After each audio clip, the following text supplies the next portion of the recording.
Monty is on 60 grand a year or close enough to that. He's netting 1,800 a fortnight. He lives at home with his parents, line bikes to work. We serve the food at the office because we have a chef. $500 per fortnight goes to expenses and $1,300 a fortnight in savings. Now, the property itself, we're looking at a $600,000 purchase. We're going to use the 5% scheme in for 30 grand. And we're going to need to get a loan of $570K. We got the property side of things, how much we're spending, how much deposit we need, and how much debt we need to be able to get. And we got the income side of things. And this is based on a question I just put before around, hey, can an apprentice go and invest in real estate? And I thought, why not break down Monty's situation because he's just turned 18 and he's going to go buy his first property. If we go and say we need to save $30,000, divide that $30,000 by 1,300. So it's going to take 25 fortnights or 52 weeks. Then he's got his $30,000 ticked off, assuming he lives like that for 12 months. The second piece of the puzzle is to go, well, okay, well, if we're going to borrow $570,000 and we use the rule of thumb of the banks will lend us roughly 5 to 6 times our income. So they'll lend us $350. We've got $30,000 in deposit. We're only going to get $380, which means there's two things as an apprentice you need to work on. Your savings. The younger you do this, the easier it is because the less life baggage you have less expenses and all the rest of it, which is what I did. The other thing is the serviceability piece. Now, if we want to get to 570 in debt, we're probably going to need to earn somewhere between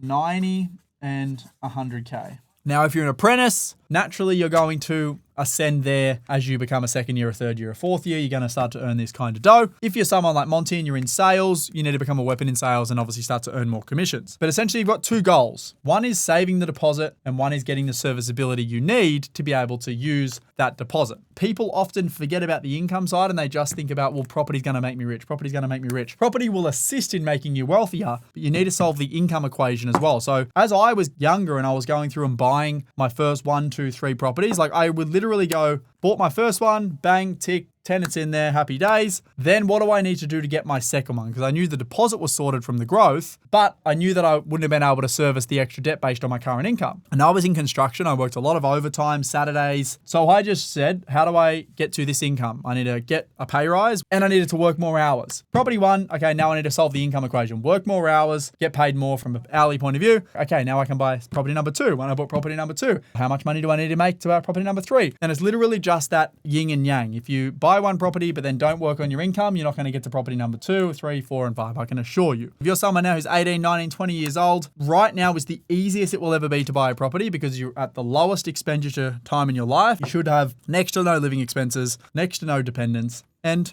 everything will be happy and dandy.